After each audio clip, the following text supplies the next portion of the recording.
Ọlọ́run ṣàánú fún mi. Àdúrà tó máa gbà mí. Ọlọ́run ṣàánú fún mi. Ọlọ́run ayérayé aṣọ wípé ṣé Olúwa gba ọpẹ́ wa. Ẹ̀mí mímọ́ Olúwa gba ìyìn wa. Adúpẹ́ fún oore rẹ, fún àánú rẹ, fún owó agbára rẹ, bàbá gba ọpẹ́ wa.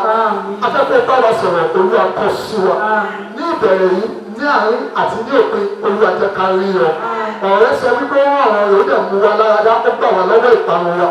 Lórúkọ Jésù Olúwa mú wa láradá. Bí ọ̀rọ̀ náà yóò ti máa jáde iṣẹ́ àmì, iṣẹ́ ìyanu, iṣẹ́ ìtúsílẹ̀ kó máa ṣẹlẹ̀. Ká lè yìn ọ́ ní orúkọ Jésù Kristi Olúwa wa. Àmín. Praise the Lord. Ẹ jẹ́ kí a jókòó. A jà fún wa ní orúkọ Jésù. Mo dúpẹ́ ní ọwọ́ Ọlọ́run fún oore ọ̀fẹ́ tí mo ń gbà láti wà ní iwájú àwọn ọmọ Ọlọ́run, láti jẹ́ alábàápẹ́ nínú ìsìn yìí. Mo dúpẹ́ ní ọwọ́ Ọlọ́run fún àwọn ìdílé tí Olúwa kà yẹ, àwọn ọmọ tí Olúwa kà yẹ láti gbẹ̀yìn ìyá wọn. Mo dúpẹ́ lọ́wọ́ Ọlọ́run fún bàbá mi nínú Olúwa àti màmá mi nínú Olúwa, Pastor and Pastor Mrs. ọmọ Ọlọ́run. Lórúkọ Jésù orí ọ̀dọ́ Ọlọ́run ayé yóò máa pọ̀ sí. Mo dúpẹ́ ní ọwọ́ Ọlọ́run fún gbogbo àwọn ìránṣẹ́ Ọlọ́run tó wà níbí. Mo dúpẹ́ ní ọwọ́ Ọlọ́run fún àwọn akọrin. Mo dúpẹ́ lọ́wọ́ Ọlọ́run fún gbogbo àwọn instrumentalist wa. Mo dúpẹ́ lọ́wọ́ Ọlọ́run fún gbogbo àwọn ènìyàn jàǹkàjàǹkà tó ń bẹ nínú agbo. Mo gbàdúrà orí ọ̀dọ́ Ọlọ́run nínú ayé ẹnìkọ̀ọ̀kan wa yóò máa pọ̀ sí. Ní òde, àkòrí tí a fẹ́ gbé yẹ̀wò, òun náà ló sọ fún wa wípé kí ni ẹlẹ́dàá mi fẹ́ kí n mọ̀? Kí ni ẹlẹ́dàá mi fẹ́ kí n mọ̀ nípa ibi tí mo ti ń bọ̀, ibi tí mo dé àti ibi tí mo lọ? Tí a bá sọ̀rọ̀ nípa ìmọ̀, ìmọ̀ jẹ́ nǹkan tó ní agbára. Àwọn ènìyàn kan wà nítorí ìdí tí orúkọ wọn fi yí padà, ìmọ̀ ló fún wọn lórúkọ tuntun. Ìmọ̀ ó fún wọn lórúkọ àpèyàngàn, ó fún wọn lórúkọ àmúṣògo. Ẹni tó bá ní ìmọ̀ báyìí nípa ìṣègùn á máa pè ní dókítà. Ẹni bá ní ìmọ̀ nípa ìdájọ́ á máa pè ní lọ́yà. Ẹni tó bá ní ìmọ̀ nípa ẹ̀rọ á máa pè ní ẹnjìníà. Kì í ṣe orúkọ tí wọ́n bí wọn mọ́ nìyẹn, ṣùgbọ́n ìmọ̀ ó sọ wọ́n di kankan, ó fún wọn ní orúkọ tuntun. Àkòrí tá a máa ń gbéyàwó láàárọ̀ ìlú wa sọ fún wa pé kí ni ẹlẹ́dàá mi fẹ́ kí n mọ̀ nípa ibi tí mo ti ń bọ̀, ibi tí mo dé àti ibi tí mo lọ. Tí a bá sọ̀rọ̀ nípa ibi tí a ti ń bọ̀, ibi tí mo ti ń bọ̀, níbo ni mo ti ń bọ̀, níbo ni mo ti ń bọ̀, níbo ni a ti ń bọ̀. Ó ní ibì kan tí èmi àti yín ti ń bọ̀.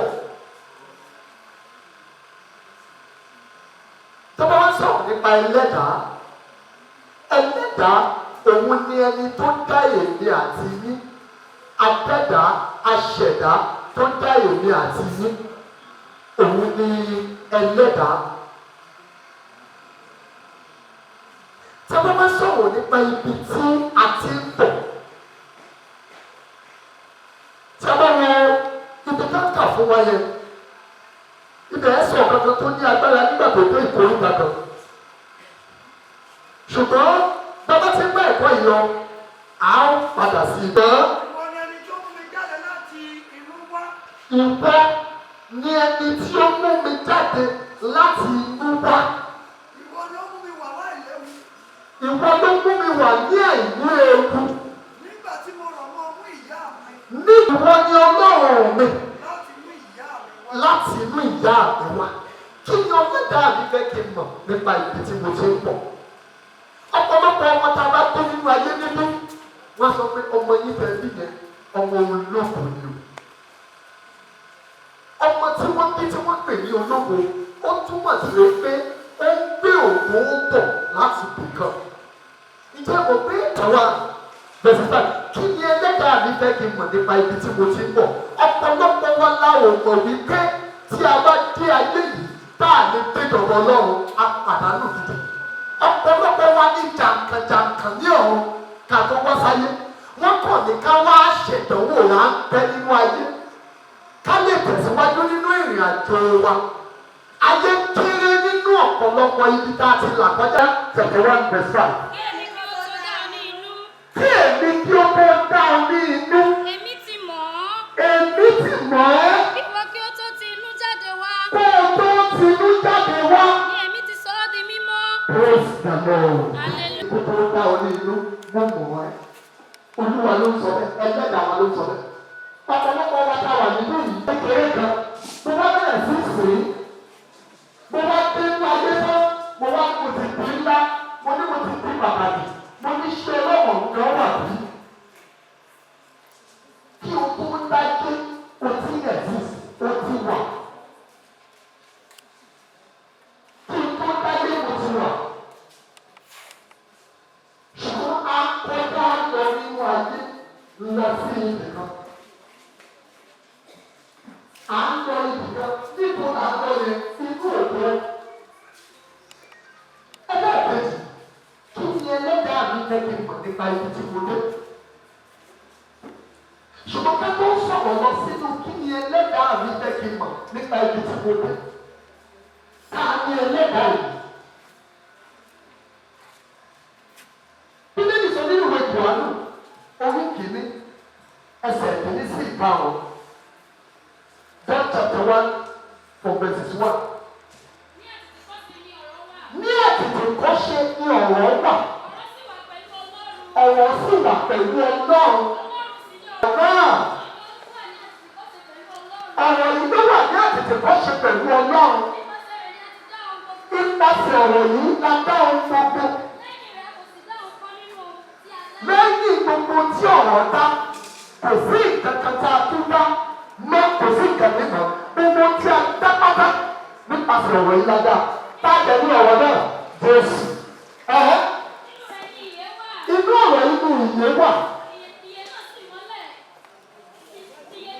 Náà sì ni ìmọ́lẹ̀ aráyé. Ẹ̀yin ìwò la ní nípa Jésù. Bíbélì sọ fún wa wípé Jésù ní ọ̀nà àti ìyà. Àwọn ìwé mìíràn náà tún sọ nípa Jésù. Àyíké ìwé àwọn ẹlẹ́sìn kejì, Kùránì, ó sọ fún wa wípé Jésù mú ẹyẹ. Ó ló fi àtẹ́gùn sí ẹyẹ yẹn bẹ̀rẹ̀ fún ẹjọ́ ta ló lè dá àgbà. Ta ló lè ta lẹ lẹ́dàá tó fi amọ̀ kan wá, tó fi erùpẹ̀ kan wá. Wọ́n ní Jésù olúwa mú ẹyẹ, ó dẹ̀ fi àtẹ́gùn sí. Nígbà tó wà ní kékeré, ẹyẹ yẹn bẹ̀rẹ̀ sí fò. Àwọn onímọ̀ sọ pé Jésù ní ẹ̀là, wọ́n ní òun ní ẹ̀là. Ìyẹn ní kíkẹ́ ní Jésù yìí, ó ti wù kí àwọn ènìyàn kọ́ yìí sí tó, wọ́n á tún máa ta àwọn ní iwájú rẹ̀. Nítorí pé òun ní ẹlẹ́dàá, kò sí bá a ṣe lè lọ́wọ́ ẹlẹ́dàá kúrò nínú gbogbo tó dá. Òun ló ṣẹ̀dá gbogbo. Kí ni ẹlẹ́dàá mi lẹ́bi ìmọ̀ nípa ibi tí mo dé? Náà ibi tí mo dé, ó ṣe pàtàkì gan. Ìwé Jòhánù kìíní, orí kejì, verse 15 to 18. Tẹ́tọ̀ chapter 2 verse 15 to 18. Ó ní ẹ má ṣe ìgbé ayé. Ẹ má ṣe fẹ́ náà ayé. Tàbí ohun ń bẹ ní inú ayé. Bí ẹnikẹ́ni bá fẹ́ràn ayé, ìfẹ́ ti bàbá kò sí nínú rẹ̀. Ẹ jẹ́ ara bá bọ́ọ̀sì díẹ̀. Kí ni ẹlẹ́dàá mi fẹ́ kí n mọ̀ nípa ibi tí mo dé? Lóòótọ́ mọ̀ pọ̀ láti nìkan kí a tó bí ọ nínú mo ti mọ̀ ọ́. Mo ti rọ̀ ọ́ mú ìyá mi láti inú ìyá mi wá. Láti inú ìyá mi láti fà mí lé Ọlọ́run lọ́wọ́. Náà kí ni ẹlẹ́dàá mi fẹ́ kí n mọ̀ nípa ibi tí mo dé? Inú ayé tí mo dé yìí, Olúwa wá ní kí n má fẹ́ràn rẹ̀. Ó ní má ṣe fẹ́ràn ayé o. Tàbí ọkọ̀ nítorí pé Olúwa tó mọ ayé, tó mọ ìpalára tí ayé lè ṣe fún èmi àti ẹ. Nípa ibi tó ń dé yìí, Olúwa wá ń sọ fún èmi àti ẹ pé má fẹ́ràn ayé o. Má jẹ́ kí ìfẹ́ ayé kó bá ọ lọ. Lónìí, apẹ́jọpọ̀ nítorí màmá, ohun tí o tó ká mọ́ màmá lọ́wọ́, òun ni o ta ó fi ṣe ìdájọ́ màmá. Ṣùgbọ́n àwọn àti àwọn sí ní Bíbélì ló sọ láti lọ síbi òkú ju láti lọ síbi àsè mìíràn lọ, àsè mìíràn wọ́n wọ̀ lọ́wọ́ lọ. Náà, àwọn àti àwọn àdìgbò yìí. fún wa síbi tí a dé níbo ìta tí a dé kí lẹ́dà mi lè dé mọ̀ nípa ibi tí mo dé òun náà ní kí n má ṣe fẹ́ràn ayé. Ẹ bá wa kà síwájú ẹlẹ́dàá ni wọ́n sọ fún èmi àti ìwọ pé ohun gbogbo tó ń bẹ ní inú ayé ó ní ìfẹ́kùfẹ́ ara ni ó ní ìfẹ́kùfẹ́ ojú ni ó ní ìlera ayé mi ó ní kì í ṣe tí bàbá tó sọ wípé mo ti mọ̀ ẹ́ láti inú a ti fà ẹ́ lébi lọ́wọ́ láti inú kí a tó dá ọ ni mo ti mọ̀ ọ́ ègbó tó gbé wáyé bá ń pè é lọ́dọ́gbọ̀n yẹn níbi kan ló ti ń ṣiṣẹ́ ẹ̀ bọ̀ ọkọ̀ ń kọjá lọ nínú ayé mi ọ̀nà àjòláyé ọkọ̀ ń kọjá mi kò tẹ̀lé kó o sọ èkó yẹn lò sínú ayé ó yẹ kó owó kò yẹ gbé jáde òun tó lè kó owó kò yẹ gbé jáde òun náà ti tẹ̀lé Jésù lóluwà tó lù wá. Ẹnikẹ́ni tó bá ṣèfẹ́ Ọlọ́run òun ló máa dúró lẹ́lẹ́ ìyẹn ní pé ẹlẹ́dàá mi ẹlẹ́dàá rẹ kò fẹ́ ká a kú nítorí ẹ̀ tágbọ́ ìbá sì da àṣà lójú ayé àpò Jésù ṣe olúwa ṣe mo gbọ́ lọ́wọ́ egbò ni ṣùgbọ́n tágbọ́ ìbá ti bàjẹ́ kò sí ibi tá a sáwọ̀ òun àti ẹ̀ ni wọ́n jọ kojú ẹ̀ eégún tó lé ẹ lójú àlá tó sá tó jí sójú ayé yẹn nígbà tí àgọ́ ìbá bàjẹ́ tó kọ̀ láti gba Jésù lólúwa tó lùgbàlà níbo ló máa sá wọn. Eégún yẹn ò lè kí kú àwọn ẹ̀mí burúkú òkè kú Ọlọ́run kọ́ ṣètò ni wípé ní ìgbẹ̀yìngbẹ̀yìn òun máa dà wọ́n sọ́wọ́n àbáṣe ṣùgbọ́n ìwọ tó kọ̀ láti mọ̀ wípé ayé ń kọjá lọ tó wá ní ayé yẹn gangan ló máa jòkó tì tó ṣe bó ṣe wù ẹ́ nínú rẹ̀ nígbà tí àlá yẹn tó bá kọ̀tínú tí ò sí àgọ́ tó máa jí sí mọ́ tí máṣíìnì yìí ti dákẹ́ tí máṣíìnì eléyìí ò ṣiṣẹ́ mọ́ tí erùpẹ̀ yìí padà sí erùpẹ̀ ó dẹ̀gbà ti Jésù ìwọ àti Jésù yìí ẹ̀ ń ṣọ̀rẹ́ ìwọ àti Jésù yìí ọ̀tá nìyí ẹ bá mi wọn Kólósè orí kẹta ibẹ̀ láti wá ká tó dé ní ayé ti bẹ̀ ní òkè. Kì í ṣe àwọn nǹkan tí ń bẹ ní ayé. Kì í ṣe àwọn nǹkan tí ń bẹ ní ayé. Nítorí ẹ̀yin ti kú. Ẹ̀dọ̀ gbogbo wa láti kú kí lẹ́yìn tí ká fi kú nígbà tí a dá. Òun náà ní ká bá gba Jésù lólúwa tó lù ẹ̀. Èmi tó ń bẹ sọ̀rọ̀ yìí nígbà kan òkú ni mí. Èmi tó ń bẹ sọ̀rọ̀ yìí. Mo gbóná débi pé mo ń bàbá tó bí mi lọ́mọ lọ́lé aláwo. Mo gbóná láti kékeré ọmọ onífújì ni mí nígbà kan ọmọ yáàsì ọmọ sátidé to Sunday ṣùgbọ́n Jésù má gbà mí. Mo fi ọ̀pọ̀lọpọ̀ ọdún jẹ́ òkú nínú ayé ọ̀pọ̀lọpọ̀ ló wà nínú ayé tó ẹgbẹ́ mọ́ṣúárì náà wà wọn kì í ṣe àlàyé. Wọ́n ń ṣe àlàyé tó o bá ti gba Jésù ní Olúwa àti Olùgbàlà òkú ni ẹni bọ̀ ẹnikẹ́ni tí ìbàjẹ́ tí ó ní bẹ́sì tó di ìyé wa mú nítorí láti ọjọ́ tí a ti lé Ádámù àti Éfà jáde nínú ọgbà Édẹ́nì òkú la lé wọn jáde. Jésù olúwa wa ti wá láti fún wa ní ìyè. Kí ni Ọlọ́run fẹ́ kí n mọ̀ nípa ibi tí mo ti ń bọ̀? Òun làbò rírọ. Kí ló fẹ́ kí n mọ̀ nípa ibi tí mo dé? Kí ló fẹ́ kí n mọ̀ nípa ibi tí mo dé? Kí ni Ọlọ́run fẹ́ kí n mọ̀?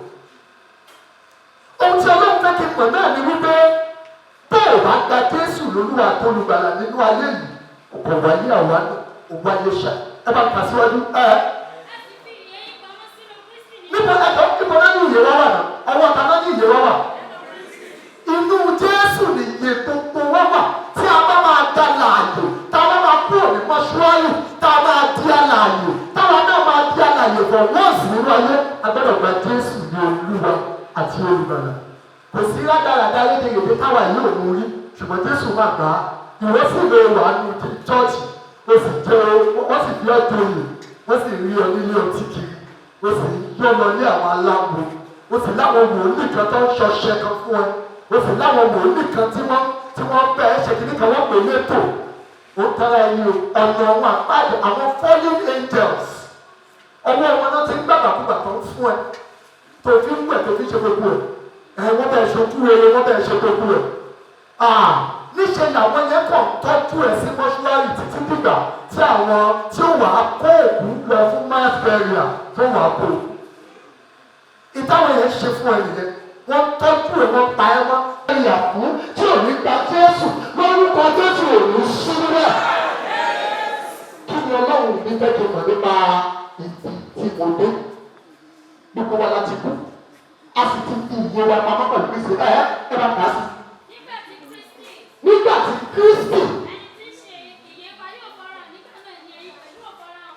nígbà tí Kristi ẹni tó jẹ́ ìyè wa yóò farahàn nígbà náà ni àwa náà yóò farahàn pẹ̀lú rẹ̀ pẹ̀lú òkú àdàfún olórúkọ Jésù. náà lásìkò kí ni Ọlọ́run ẹlẹ́dàá mi tẹ́tẹ́ mọ̀ nípa ìbò tí mo lọ. mo ti sọ fún wa nípa ìmọ̀ máa ń ṣètò orúkọ èèyàn, ìmọ̀ máa ń tún ayé ènìyàn ṣe. ọmọ tó ya òkè tẹ́lẹ̀ tó bá ní ìmọ̀ ẹ̀ẹ́dẹ̀ ìyá á bí ènìyàn dàgbàdàgbà nítorí pé ní ìmọ̀. lónìí Ọlọ́run fẹ́ kó o ní ìmọ̀ nípa àná rẹ, nípa òní rẹ àti nípa ọ̀la rẹ. nítorí ẹ̀ ló ṣe pàdé ìgbà wọn láti wà níbí. kí ni Ọlọ́run ní mẹ́ta twenty seven ó dàbí fi nílẹ̀ fún gbogbo ènìyàn láti kú lẹ́ẹ̀kan ṣoṣo lẹ́yìn ikú ìdájọ́. ẹnìkan ní pásítọ̀ ẹ̀ kẹ̀ẹ́dẹ́gbẹ́ ẹ̀ mo ti gbọ́ nípa ẹnìkan tó kú ní ìlú kan wọ́n dẹ̀ tún lọ rí nílùú mi bẹ́ẹ̀ ni ó ṣẹlẹ̀. ṣùgbọ́n àwọn ọmọ líle gbogbo wa wọ́n lára wà ní ayé fọ́nà wọn á dáhùn. ẹ̀yìn tí bíbélì bá yé dáadáa wọ́n ní Genesis wọ́n ní àwọn ọmọ Ọlọ́run wọ́n ní wọ́n sọ̀kalẹ̀ wọ́n bẹ̀rẹ̀ sí ní àwọn ọmọ àwọn ènìyàn àwọn pollinators. wọ́n láwọn ló bẹ̀rẹ̀ sí bí àwọn ènìyàn olókìkí wọ́n bẹ̀rẹ̀ sí bí àwọn ènìyàn oníkìní olókìkí. àwọn òní ìlú tó wà títí nìyí. ṣùgbọ́n àwa ń wá èyí tí ń bọ̀. àwọn ń wá ìlú tí ń bọ̀. àwọn òní ìlú títí nìyí. ìlú náà wá kí Ọlọ́run fi fẹ́ ti mọ̀ nípa ibi tí mọ̀ wọ́n lọ. àwọn wá ìlú kan àwọn ọ̀dọ̀ fún ìlú kan èyí tí ń bọ̀. 1 Peter chapter 2 verse 11. 1 Peter 2:11. 1 Peter chapter 2 verse 11. Philippians chapter 3 verse 20 to 21. ẹni bá yìí kó bá mi ṣí. ilé wa wà ẹnìkan lọ́mọ ẹ̀sà òkùnkùn èyí ní ẹnìkan lọ́mọ ẹ̀sà odò èyí ní ẹnìkan lọ́mọ Iléṣà níbí ìlú ìpínlẹ̀ wa ní bẹ́ẹ̀ jọba ní túkà. nítorí ìlú ìpínlẹ̀ wa ń bẹ ní ọ̀run. níbi tí àwa ń gbé fojú sọ́nà àwọn kú ọ̀nà fún ìlú kan ìlú ìpínlẹ̀ wa ń bẹ lọ́wọ́ ibi òkè ń ṣe ilé wa o à ń kọjá lọ ní o ní ọjọ́ kan a máa kú òní ibí yìí ní ọjọ́ kan ó ní níbo ló wà nígbà tí gbé bá tó níbo ló wà nígbà tó bá fọ́ gbé nígbà tó bá fọ́ gbé láti káwọn àyọ̀fẹ́ níbo ló wà lọ́jọ́ yẹn ọjọ́ yìí bá tó bọ̀. bọ́lá sọ̀rọ̀ ló á yẹ wáyé ọ̀rọ̀. Jésù olúwa wa.